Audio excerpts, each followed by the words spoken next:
Hello guys, ನಾನು ನಿಮ್ಮ Revaraj Bovi. Guys, I will show you something for you. Plastering ಆದಮೇಲೆ ಈ ಥರ ಕ್ಯೂರಿಂಗ್ ಬಂದಾಗ ಏನಕ್ಕೆ ಈ ಥರ ಪರ್ಟಿಕ್ಯುಲರ್ ಆಗಿ ಬಾಕ್ಸ್ ಒಂದು ನಾವು ಬ್ಲಾಕ್ ಇಟ್ಟಿರ್ತೀವಲ್ಲ ಆ ಟೈಪಲ್ಲಿ ಏನಕ್ಕೆ ವಾಟರ್ ತುಂಬ ಅಬ್ಸರ್ವ್ ಆಗಿದೆ, ಈ ರೀತಿ ವೈಟಾಗಿ ಆಗಿದೆ ಅಂದರೆ ವಾಟರ್ ತುಂಬ ಡ್ರೈ ಆಗಿದೆ ಅಂತ ರೀಸನು.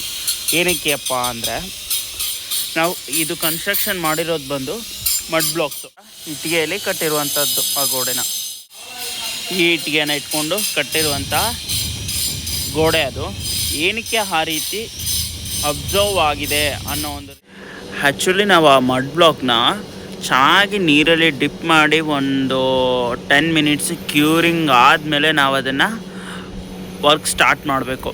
ಇಲ್ಲ ಅಂದರೆ ಈ ರೀತಿ ಎದ್ದು ಕಾಣೋದ್ರಿಂದ ಏನೂ ಪ್ರಾಬ್ಲಮ್ ಇಲ್ಲ. ಕ್ಲೈಂಟ್ ಅವ್ರು ಏನಾದರೂ ಬಂದು ಅದೇ ಅಬ್ಸರ್ವ್ ಮಾಡಿ ಅದನ್ನು ಕೇಳಿದ್ರೆ ಸ್ವಲ್ಪ ಪ್ರಾಬ್ಲಮ್ ಆಗುತ್ತೆ ಅನ್ನೋ ಒಂದು ರೀಸನ್ಗೋಸ್ಕರ ಅದನ್ನು ಮಾಡ್ತೀವಿ.